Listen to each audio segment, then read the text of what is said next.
Hola, ¿qué tal a todos? Bienvenidos a un nuevo episodio de Más Actitud, un espacio en donde compartimos experiencias, reflexiones, anécdotas y vivencias de personas que trascienden en ámbitos muy diversos y a través de los cuales buscamos promover un espíritu emprendedor que nos permita encarar lo que nos propongamos con pasión y actitud. El 13 de octubre de 1972, el vuelo 571 de la Fuerza Aérea Uruguaya, en el que viajaban 45 personas hacia Chile, sufre un accidente en la cordillera de los Andes. Ese acontecimiento marcó el inicio de lo que todos conocemos hoy como la tragedia de los Andes, un hecho que, en mi opinión, es de los eventos más extremos de resiliencia y supervivencia que un ser humano jamás haya enfrentado. Por tal motivo, hoy nos acercamos al Museo Andes 1972 en plena Ciudad Vieja para charlar con Jörg Thomsen, su director, fundador y el curador de la muestra de este espacio, que busca mantener en la memoria y en el recuerdo a las 45 personas que viajaban en ese avión. Muchas gracias por tu tiempo, bienvenido a Más Actitud. Te agradezco el tiempo y el recibirnos en este lugar tan especial para ti como para todas aquellas personas que están vinculadas de una u otra forma con esta situación que se vivió hace ya unos años. Gracias, Martín, gracias por darnos esta oportunidad. La verdad que es una historia que merece ser difundida y conocida, especialmente no solo al público uruguayo, sino internacional. Georg, esposo, padre, abuelo, empresario, director y curador de esta muestra que hoy tiene su propio espacio, pero en sus inicios nació como una muestra itinerante, recorriendo diferentes lugares. Y me gustaría saber si nos podés contar un poco cómo fue ese camino, ese proceso, desde que nace la idea hasta que lográs conseguir un espacio propio para esta muestra. Bueno, no sé cuántas horas tenemos de La filmación. que sean necesarias. Es una historia que, como todo en la vida, ¿no? O sea, si todo tiene su origen en algo, ¿no? Tú tienes 16 tatarabuelos, no los conoces a todos, estoy seguro que no, pero sin embargo que uno no hubiera estado, tú no estarías hoy aquí. Y así mismo con las ideas, ¿no? Yo veía muchas cosas simultáneamente que por esas cosas de la vida me tocó trabajar mucho fuera del Uruguay. Siempre la presentación de nuestro país afuera es muy difícil, no se nos conoce. La gente dirá, el fútbol, sí, bueno, anda a la India, anda a Singapur y vende algo por el fútbol uruguayo, o sea, no nos conoce. Entonces, realmente veía que el tema de los Andes era algo que me unía a mis clientes y mis contactos y mis proveedores. Felizmente el libro Alive, Viven, existía en varias lenguas, 23 lenguas, y eso fue un primer punto. Luego, por las experiencias personales, de situaciones personales como tú, como todas las personas que están viendo esto, hubo momentos en mi vida donde vi que no se hacía justicia con las 45 personas que estaban a bordo, o sea, conociendo las dos perspectivas del lado de los fallecidos, conociendo lo que es tener familias, familiares que desaparecen en un accidente aéreo y nunca más se ven, esas angustias. Traté de, con empatía, ponerme en el lugar de esas personas y también ver cómo lamentablemente la proeza tremenda de estas 16 personas sobrevivientes en nuestro medio no tenía el respaldo o el conocimiento o la admiración que yo entendía que deberían tener. Entonces, es multicausal Ujú. este museo. Primero se hizo una muestra itinerante, no, se hizo una muestra en el Tajamar de Carrasco, que nos fue más o menos bien, no tuvimos mucha prensa, pero no lo suficiente, no tuvimos el público, la cantidad que hubiéramos deseado. La llevamos al entonces Hotel Conrad en Punta del Este, y no fue peor en cuanto a la cantidad. Y finalmente en Solanas fue realmente el colmo. Entonces ahí me di cuenta que no, esto aquí había que trabajarlo. No puede ser que un niño uruguayo, un adolescente uruguayo, no conozca esta historia de resiliencia, de sobrevivencia, de fijación de objetivos en la vida, de creatividad, ¿no? O sea, si algo caracterizó a este grupo de sobrevivientes fue eso.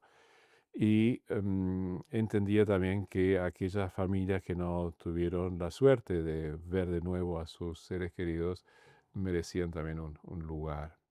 Y ahí fue donde lentamente cristalizó la idea del museo y bueno, está aquí, ¿no? O sea, no fue un camino fácil, no fue de mucho sacrificio del equipo que me apoyaba, de mis colegas que me apoyan, de mi familia, que vieron que yo estaba casi full time aquí tratando de pelear contra los molinos de viento, ¿no? O Ujú, sea, contra un público local que no valoraba suficientemente esta historia, con sus excepciones, por supuesto, pero teníamos un visitante uruguayo por semana, después uno por, por día. Con la película eso cambió un poquito, pero después se amainó de vuelta. Y hoy por hoy tenemos un 94-95% de personas, digamos, que vienen de distintos, o sea, hoy creo que estamos en 132 países. La media es tener visitantes de 15 a 20 países por día, con un ujú, pico histórico de 35 países en un mismo día. O sea, te das cuenta que el público extranjero valora esta historia muchísimo más que el local. mm, Y eso era algo que empezamos a analizarlo y ver dónde estaban las causas, mucha desinformación, mucho prejuicio intencionalmente difundido, hicieron que esta historia, una persona nacida en Dinamarca, en Suecia, en Noruega, Alemania o Austria, Suiza, Canadá, que saben lo que significa caer mucho más desabrigado de lo que estás tú ahora, a menos 30 grados, con vientos de 30, 40 kilómetros por hora, lo que significa salir ahí. O sea, técnicamente te dirían que es imposible. sí, Entonces, y algunos de los oyentes sostienen que ellos salieron de ahí gracias a que no sabían que era imposible, claro. ¿no? Entonces,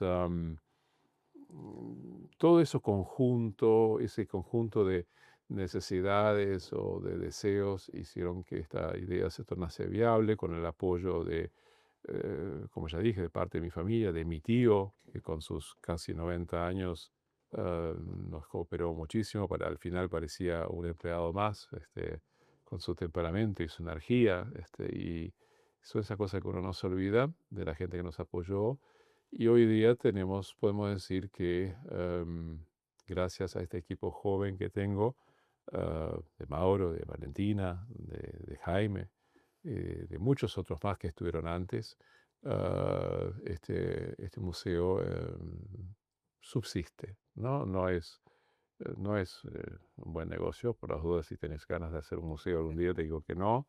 Vivimos gracias a casi nulo apoyo, tuvimos un modesto apoyo del Ministerio de Turismo hace 13 años atrás, y realmente em, con la pandemia, que fue patética, fue algo muy, muy duro, todas las personas que estén vinculadas al turismo saben a lo que me refiero. Yo me acuerdo que yo estaba casi decidido a cerrar el museo. Ujú, Eh, Gente en seguro de paro, dificultades, las facturas llegaban igual debajo de la puerta. Y recuerdo como nunca frente en la Rambla de Positos, creo que es en esquina Pagola, hay un semáforo y delante mío había un auto que tenía un sticker de unos 10 centímetros de diámetro que decía: If you think about quitting, remember what makes you start. Si estás pensando en abandonar, acuérdate de lo que te hizo arrancar. Y eso fue lo que realmente llegó en el momento apropiado. O sea, estamos, gracias a eso, estamos hoy día aquí, marcando la diferencia, tratando de que gente joven de todos los contextos sociales imaginables, de todas las realidades, algunas muy tristes, vean en esta historia, a través del museo, vean en esta historia un sustento, un objetivo de vida, que fijen objetivos, que luchen por ellos. Mm. como ellos hicieron también, ¿no? Sí, sin duda que es un ejemplo, eh, lo que lograron, y en las condiciones en las condiciones que lo lograron. Y aquí otro tema interesante es la historia que tiene el inmueble en sí, el edificio en sí, porque es una construcción de las más antiguas, que se mantiene en pie hoy en día. Yo estaba buscando lugares más cercanos a mi casa, era pura verdad, chocando con dificultades de todo tipo, de gente que quería pedir el oro y el moro por el alquiler, problemas de financiamiento, de sobrevivencia, hasta que mi tío Harold percibió como yo me estaba moviendo y me dijo, mira, yo tengo ahí un local abandonado, que lo dejaron abandonar, o un restaurante, está en pésimas condiciones, y bueno, y cuando vinimos acá, esto era patético. Y un edificio que tiene, sí, como tú insinuaste, historia propia, era de mi tatarabuelo, don Manuel Bastos, de la ciudad de Amarante, Portugal. Y tenemos en la parte este, en la estructura este, tenemos vestigios de una construcción de la colonia, dos muros o fachadas de casas de aquella época, ¿no? Ujú. Humildes, que datan de 1729. Y entre esas dos construcciones se reciclaron las piedras que pertenecieron a la primera demolición parcial de la muralla en 1829. Y bueno, eso fue complementándose, se reciclaba, ¿no? Se complementaron etapas. Y el edificio restante, no tenemos la fecha certera, es un bache que tenemos porque no hay planos más, no aparecen planos originales de época, pero sí por la cartografía y por otros registros que hay, concluimos que este edificio fue construido por 1850, 1848 y típico de la época, ¿no? Con diseños y columnas y capiteles y mármol de Carrara, ¿no? Como si no Sí. tuviéramos mármol en el Uruguay, ¿no? El mejor Mm. mármol del mundo lo tenemos aquí, pero había que importarlo para que sea más de estatus. Pero es un atractivo más. Mucha gente viene a mirar y admirar partes de esta construcción que realmente son muy, muy únicas, ¿no? Ujú. Incluso hay gente que es algo rarísimo. Hemos visto en el subsuelo que tenemos en la sala de exhibición, donde hacemos lanzamientos de libros y conferencias varias, eventos muy lindos. Gente que cuando tú bajas y ves que tocan la muralla, no la muralla de Montevideo, lo que fue la muralla, Sí. y casualmente siempre todos tocan la misma piedra, algo rarísimo. Son esas cosas que da para otro programa. Como una energía particular que Sí, sí, tiene no, eso. no quiero entrar en esos temas porque no los domino, Claro. pero son esas cosas curiosas. Y tuve también el apoyo, ni siquiera político, sino humano, de la intendenta de aquel entonces, que sin aportar un peso, porque no estaban en condiciones, destaco el rol de Ana Olivera y de Lilian Quechichán, en su momento como ministra de Turismo, que supieron no allanarnos demasiado los caminos, pero sí tornar esto viable sin poner impedimentos. Logramos ese apoyo tácito de estas dos personas y también un apoyo después de haber invitado personalmente a los presidentes de turno. eh, mm, Mandamos una invitación al presidente de la calle en su momento por email, ni siquiera personal, y bueno, tuvimos el honor de poder decir que la intendenta Ana Olivera estuvo aquí 3 veces como intendenta y el honor de decir que el presidente de la República el doctor Lacalle estuvo aquí 2 veces también. Ujú. Entonces eso generó presencia y conocimiento del museo a nivel nacional. am, no con mucho éxito, como ya te dije, es 5% de nuestros visitantes son uruguayos, pero por lo menos son 5 veces más de lo que Claro, eran hace 3 años atrás. está bien, qué bueno. Ujú. Em, Aquí, York, se realizan varias actividades vinculadas eh, a quienes pudieron volver, a quienes no pudieron volver de esa situación. eh, y todas ellas deben haber sido muy emotivas, muy especiales, pero me imagino que debe haber sido particularmente especial aquel día de la inauguración, tanto para ti como para las personas que de una u otra forma estuvieron vinculadas a esta situación. ¿Cómo recordás tú ese día y cómo lo viviste? Oh, fue un día, fue una luz, ¿no? Fue un día muy, muy bello, mucho movimiento, mucho nerviosismo de todas partes, ¿no? Porque para los familiares de aquellos que no tuvieron el privilegio de volver con vida, fue también un gran paso venir al museo, no fue fácil para ellos. Yo eso lo tengo muy, muy en cuenta, lo tengo muy, muy presente. Pero a medida que el museo sobrevivió, es muy, muy natural ver hoy día familiares cerca o acercados o incluso dentro del museo. Gente que hace trámites en la ciudad vieja viene a saludarnos, cosa que hace 10 años atrás o 15 o 3 años atrás era quizás impensable, ¿no? Ujú. Ese día de la inauguración fue maravilloso, pero felizmente hubo muchísimas más ocasiones también bellas como eso y tratamos que sigan siendo, ¿no? Y ahora, quien visita el museo se encuentra aquí con una infinidad de objetos personales de quienes estuvieron en ese acontecimiento, con un montón de información, esa línea de tiempo ahí que tienen para intentar dimensionar lo que fue el estar 72 días en esas condiciones, partes del avión, fotografías. eh, ¿Recordás alguna pieza que haya generado en ti, o en tus colaboradores del museo, alguna alegría en especial o que haya resultado eh, de una mayor dificultad el obtenerla y por tal motivo una satisfacción Ujú. mayor? Una aclaración, ¿no? De inicio. Sí. El avión, no sé si ustedes lo saben, después de las investigaciones fue rociado en combustible y fue quemado. Y ahí se perdió muchísimo material. Además, Wow. abajo, por ejemplo, en una vitrina tenemos un zapato que sobrevivió a esa quemada, o sea, está parcialmente carbonizado, Ajá.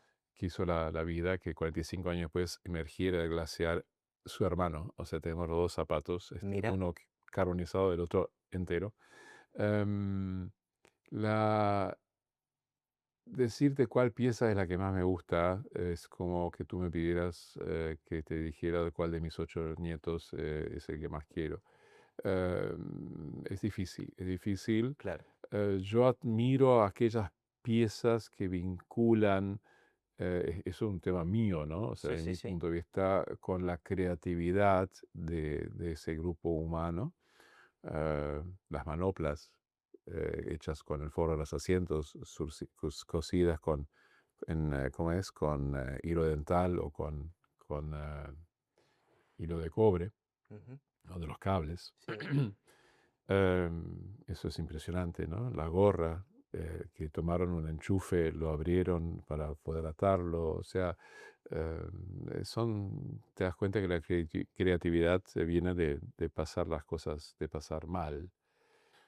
Uno de los objetos que realmente me fascinan, por ejemplo, es esa chapa de aluminio extraída de un asiento de avión Ujú. en el cual ellos colocaban la nieve orientadas al sol y que goteaba, imagínate, ¿no? Derretir nieve a -20 grados, no es chiste. La recolectaban en la casi única botella que ellos tenían, de la cual también apareció hace poco en el glaciar los restos de esa botella. Sí. La verdad que eso es una gran proeza para ti hoy, para la gente joven, eso hoy es obvio. Pero no se olviden que esta historia sucede 9 meses antes de la crisis petrolera. Nadie en el mundo había focalizado en fuentes alternativas de energía. Ujú. Nadie. Entonces es muy interesante, es muy loable cómo un grupo de uruguayos inexpertos apela al uso de la energía solar para derretir nieve. Eso es hoy obvio. Tú naciste con cosas negras en los techos claro, pero no era en aquella época. Entonces, esa parte de la creatividad, ¿no? Cómo desarrollar tecnología, como también, por ejemplo, cuando encuentran el aislante del ducto del equipo de aire acondicionado del avión y con eso, con gran sacrificio, hacen el saco dormir, que a la larga fue el que tornó viable, no confortable, claro. la 13ª expedición, que fue la exitosa. Entonces, esas piezas conmueven tanto, por ejemplo, como el zapatito rojo, que los ven en la foto colgando en el fuselaje de la parte trasera, ¿no? En la cola del avión, que está arriba en el ángulo izquierdo, que lo llevaban siempre para, ¿no? Separaron ese par de zapatos, uno se lo dejaban al grupo, el otro lo llevaban con el compromiso de juntar. Ver la agenda de Susi Parrado, que cuando ella fallece, el hermano toma la agenda y anota los nombres y direcciones de sus nuevos amigos. Hay que destacar que aquí había mucha gente que no se conocía, contrariamente a lo Sí, que quizás la gente opina o las películas te hagan entender.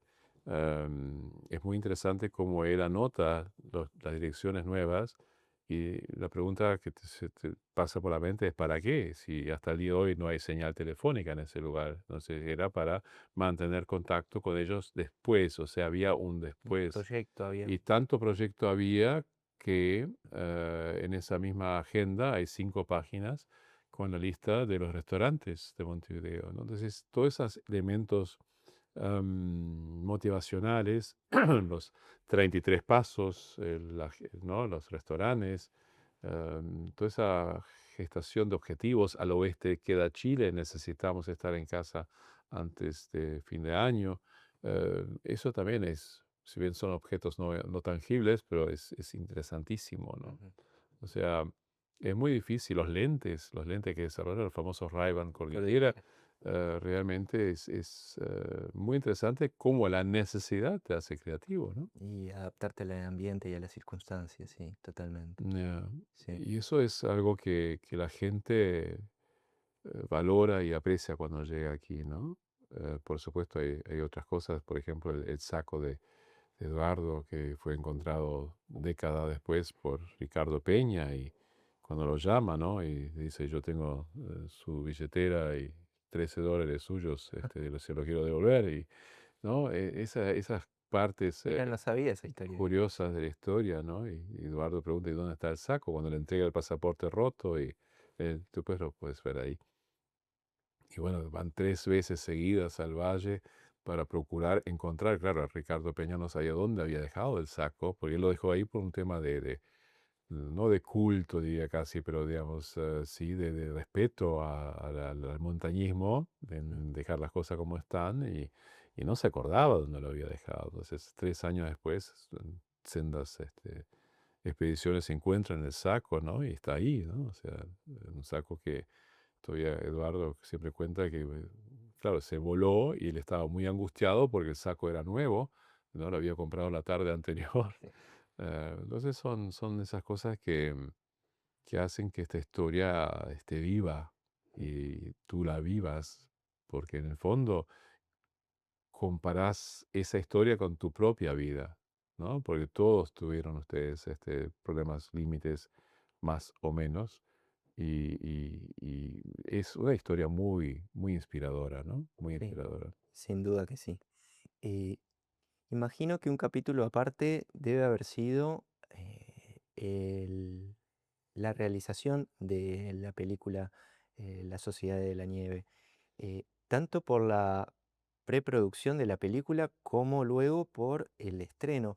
¿Cómo lo vivieron tú y quienes te acompañan en el museo? Fue un antes y un después, sin lugar a dudas. La película de Juan Antonio García Bayona acercó a esa masa escéptica de compatriotas la historia de otra forma. Hubo un salto de generación, o sea, la gente joven, que es algo también muy interesante de focalizar antes de contestar tu pregunta. Ujú.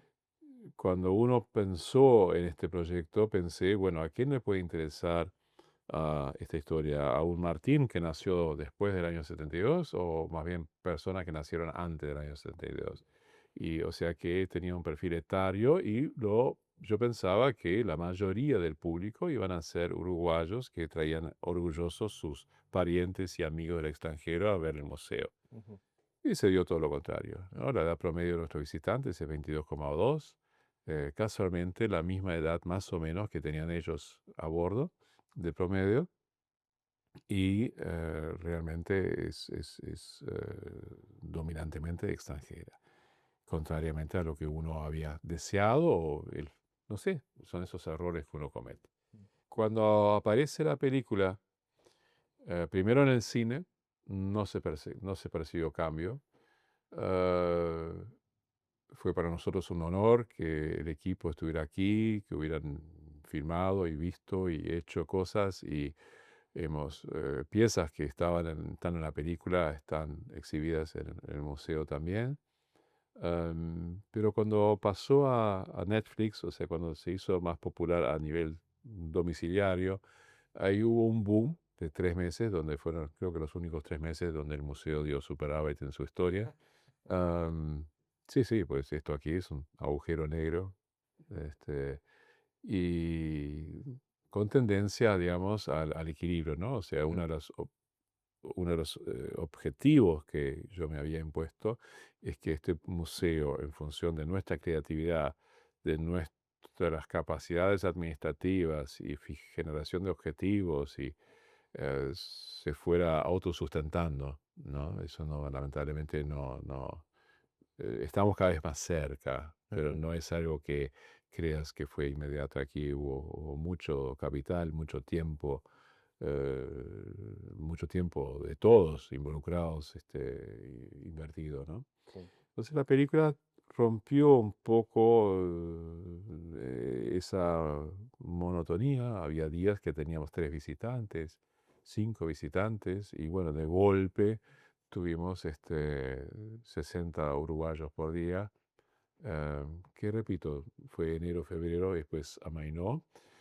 Pero quedó el conocimiento, o sea, ya la historia no se mira con tanto celo, con tanta distorsión política, con tanta distorsión, eh, yo diría casi a los aspectos humanos que la película, la historia. La historia no precisa de una película, no precisa de un Oscar Ujú. para ser famosa. Y eso, digamos, la película, digamos, aportó esa faltante, ¿no? De la sensibilidad uruguaya, pero también básicamente la gente joven, ¿no? Joven me refiero a teenagers, Sí. ¿no?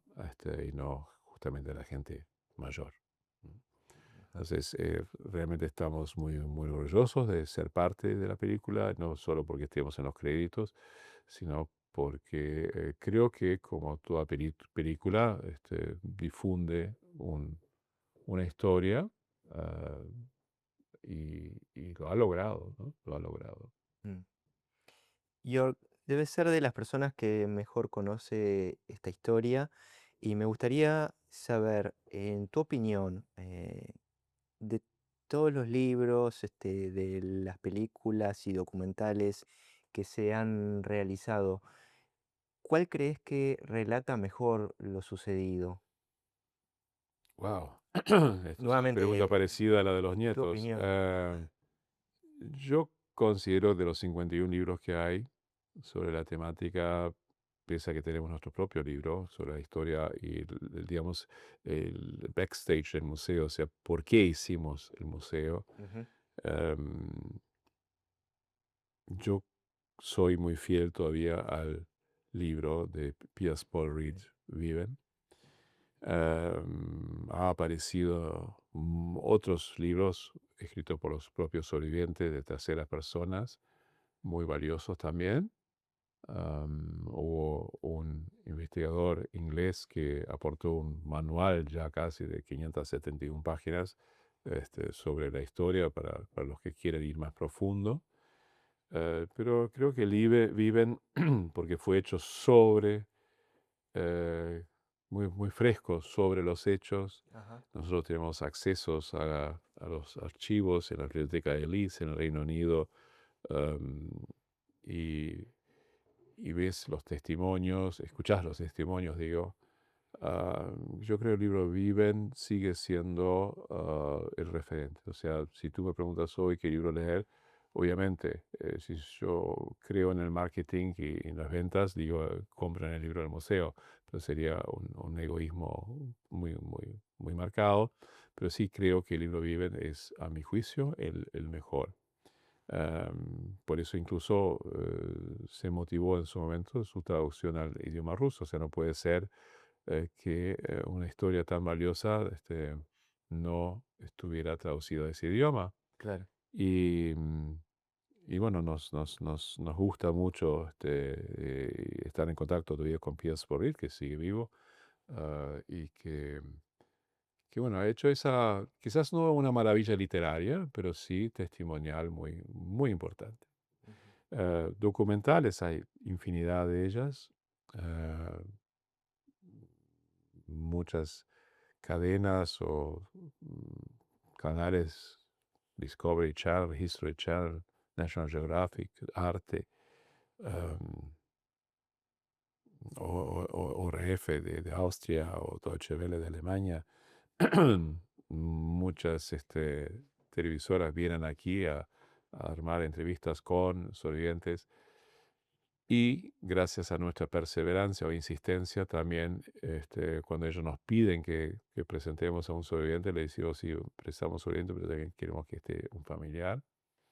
Am, Hay muchísimas documentales, todas bien. O sea, la ventaja del documental que es un poco más fidedigno que una película, ¿no? La película no deja de ser.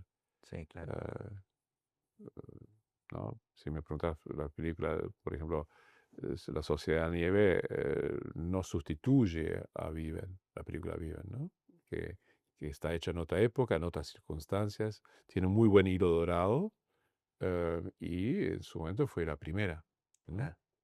O Sí. sea, la primera oficial, ¿no? Sí, sí. Recuerdo que fue mi primer contacto con este acontecimiento, Ujú. y reitero lo mismo, fue algo que es algo que hasta el día de hoy eh, me resulta muy difícil de entender cómo lograron sobrevivir. Pero bueno, Y por determinación, sí, por fe, por generar un equipo, por fijarse objetivos, am, y, y bueno, como todos, tú hoy estás aquí haciendo una entrevista, tu colega Sofía está aquí acompañándonos con su tecnología y con sus cámaras y sus luces, y bueno, en algún momento ustedes tuvieron el objetivo de tener un programa, de tener conocimientos de fotografías o de filmación. O sea, esta historia demuestra eso, mm, que nosotros realmente ante una adversidad, em, siempre se puede salir adelante, con mm, creatividad, con información, y con la convicción, como dice un gran amigo mío, un joven amigo mío que acaba de cumplir 98 años, Luis Fenó, que decía siempre o dice siempre que la palabra imposible no existe. está muy bueno, muy, Mm, muy acertado. Bien, York, ahora Más Actitud es un espacio que busca promover un espíritu emprendedor en los jóvenes, tanto de edad como jóvenes de espíritu, mediante testimonios, y experiencias y reflexiones de personas que han trascendido y que lo siguen haciendo en diferentes ámbitos. Estuvimos hablando hasta ahora básicamente de lo sucedido en la tragedia de los Andes, pero eh, me gustaría, en base a tus experiencias, a tus vivencias, saber qué consejos, recomendaciones o sugerencias te gustaría compartir o transmitir a aquellas personas, ya sean jóvenes o que estén emprendiendo un proyecto personal, y que te parece importante que tengan claro. sí, es una linda pregunta. No sé si estoy a la altura para responderla. O sea, fui y soy empresario apenas 50 años y a ver qué estamos hoy, sí, y 6 meses. Pero Nosotros acá en el museo tenemos un juego de dados que ni Lo siquiera... vi, está muy bueno, sí. Ese juego de dados fue un desarrollo de una ex colega nuestra, una persona que estuvo muchos años acá, dejando su impronta también, como es Natalia. Em, y el gran secreto de esta historia o de cualquier emprendimiento es que tú tengas claro el concepto a lo que quieres apuntar y tener la fecha de caducidad, ¿no? Ese juego de dados te da opciones, algunas muy jocosas, porque trabajamos mucho con adolescentes y no Mm, tan adolescentes. Entonces, por ejemplo, tenemos dos dados, uno que dice, por ejemplo, una cara, la tirás y te sale, no sé, ahora, eh, aprende a hacer dos chistes nuevos, ¿sí? Y tirás el dado de los números y te da, yo qué sé, en 48 horas. ujú, Tenés 48 horas para aprender dos chistes nuevos, ¿no? O, por ejemplo, escriba una pequeña crónica sobre sus bisabuelos. Ahí ponemos a mucha gente en el aprieto, ujú. ¿no? Y te da, yo qué sé, 24 horas o 72 horas para hacerlo. Y así es como funciona todo emprendimiento, ¿no? Si la gente dice, le preguntas a los adolescentes qué quieres ser, y la pregunta más frecuente es no lo sé, ¿no? La segunda es, yo quisiera hacer tal cosa, puede ser abogado, puede ser médico, puede ser arquitecto, puede ser albañil, puede ser carpintero o fotógrafa. Entonces, la pregunta es, bueno, dime, ¿cuándo vas a inaugurar tu estudio de fotografía? ¿O cuándo vas a instalar tu carpintería? Entonces, ahí como que los desnorteas, porque ellos no ven su carrera asociada a una fecha de cumplimiento. Y eso creo que es el gran secreto, ¿no? De fijar un objetivo viable, o sea, el éxito tiene cinco componentes. Uno, un objetivo tangible, concreto. Ujú. Después, ser disciplinado en el sentido de observante, ¿no? De la observancia de ese objetivo y no ir como caperucita roja por otros lados, ¿no? La perseverancia, ¿no? De ser creativo en cuanto a sortear obstáculos, ¿no? Porque puede pasar que ahora haya un apagón y estoy seguro que tu colega tiene un plan B, ¿no? Y el último componente es que lo que hagas, lo hagas con pasión, o sea, con espíritu de amas, de ser el mejor del mundo en tu sector, de ser tú el mejor reportero, la mejor fotógrafa o la mejor técnica de iluminación, o en fin, o sea, nosotros no podemos ser el mejor museo del mundo, pero tratamos de compensar todas nuestras carencias, que son muchísimas, con una buena atención de un equipo que se esmera, que tomó esta historia como propia, son jóvenes, 23, 26 años, 27 años, y, y logramos que ellos vean a través del museo su propia realización, ¿no? Entonces, eh, creo que el gran secreto es ese, o sea, dame un objetivo y un medio y un plazo, ¿no? Muy interesante. Eh, es lo mismo cuando tú haces una seguidilla de programas sobre un tema X, y tenés que tener clarísimo cuándo lo vas a emitir, si no es llenar, no sé, es durar, ¿no? No es Claro. vivir, ¿no? Sí. Bien, Georg, siempre es un placer charlar contigo. Te quiero agradecer muy especialmente por habernos recibido hoy aquí en tu lugar, tan especial para ti. em, y fuera de los horarios habituales en los que frecuentas. Después te paso la eh, factura. Está bien. La Tranquila. recibiré. Y agradecerte también por haber apoyado el proyecto, al brindarme el contacto con otras personas para poder charlar, que ha sido muy interesante, y felicitarte por todo esto que has logrado, que se nota que hay Hemos mucho logrado, trabajo. esto es un trabajo de equipo, ¿no? Sí. O sea, al compartir tus objetos, perdón que te interrumpa, pero al tú compartir objetivos y en forma clara y explícita, y aceptas inputs de otros lados, bueno, el camino eso se hace automáticamente solo, Mm, ¿no? O sea, aquí esto yo solo no lo podía haber hecho. Eso que quede bien claro, sí, de que yo soy el empujador, soy consciente de ese rol que yo jugaba, que cada vez juego menos, ¿no? Estoy más cerca del arpa que de la guitarra. Entonces, esto tiene que sobrevivir. Entonces, para que yo sobreviva, la gente joven tiene que poder hacer y deshacer a su voluntad. Y creo que mm, no pueden quejarse demasiado de mí. sí, es muy cierta esa aclaración, muy atinada. Y como te decía, bueno, felicitarte a ti y a tu equipo por el logro de este museo, Mm. por los logros profesionales y empresariales que has tenido a lo largo de tu carrera y por los logros familiares, que sin duda deben Sí, ser los todo más con sus valiosos. altibajos y sus problemas también, ¿no? O Mm. sea, no, la vida no es fácil, No, por nunca supuesto. fue fácil, no, a nadie y todas las personas que estén escuchando o viendo esto, eh, en poquito espero que se sientan reflejados también, ¿no? Aquí no, nadie es milagroso, aquí hay trabajo de este equipo que en los momentos duros estuvieron a mi lado, ¿no? Y eso son cosas que yo no olvido. Está muy bien. Muchas Ya, gracias, Georg. por favor, gracias a ti.